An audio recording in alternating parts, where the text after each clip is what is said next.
अब तक हमने गीता सार में देखा कि जैसे हम अपने जीवन में किसी भी रिस्क में पड़ने से पहले अपना रिस्क असेसमेंट करते हैं, ठीक वैसे ही दुर्योधन अपनी सेना और शत्रुओं को सेना के देखने और जांचने परखने के बाद युद्ध के लिए अपने को तैयार कर रहे हैं। दुर्योधन ऐसा इसलिए कर रहे हैं क्योंकि किसी भी चुनौती के लिए सबसे पहले ज़रूरी है कि उस चुनौती की बारीकियों को समझ बूझकर आगे बढ़ा जाए, ताकि उन चुनौतियों को अच्छे से जान समझ लेने के बाद उसमें कोई भी सरप्राइज़ न रहे, क्योंकि किसी भी तरह का सरप्राइज़ किसी भी युद्ध के लिए, चुनौती के लिए हार का कारण बन सकता है। आगे के श्लोक में दुर्योधन कहते हैं कि उनके पास अनेकों ऐसे सूरवीर हैं जो उनके एक इशारे पे अपनी जीवन त्याग कर देने में भी थोड़ा भी हिचकेंगे नहीं।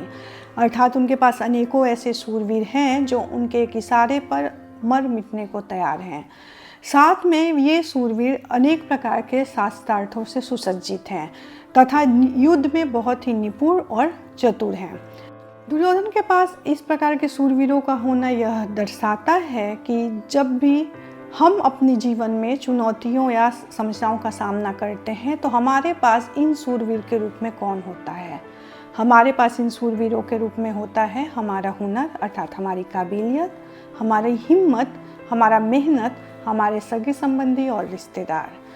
जी हाँ, यही वे एसेट्स हैं हमारे पास जो विपरीत समय में हमारे लिए ढाल बनकर अर्थात सुरक्षा कवच बनकर खड़े रहते हैं। तो आज का मेरा गीता सार यही है कि अपने आप को इतनी काबिल बना लें, अपने रिश्ते को इतने मजबूत बना लें ताकि जब विपरीत समय आए तो हमारे यही एसेट्स सुरक्षा कवच बनकर हमारे साथ खड़े रहें, जिससे दुनिया की कोई भी ताकत न हमें हरा सके और न हमें गिरा सके।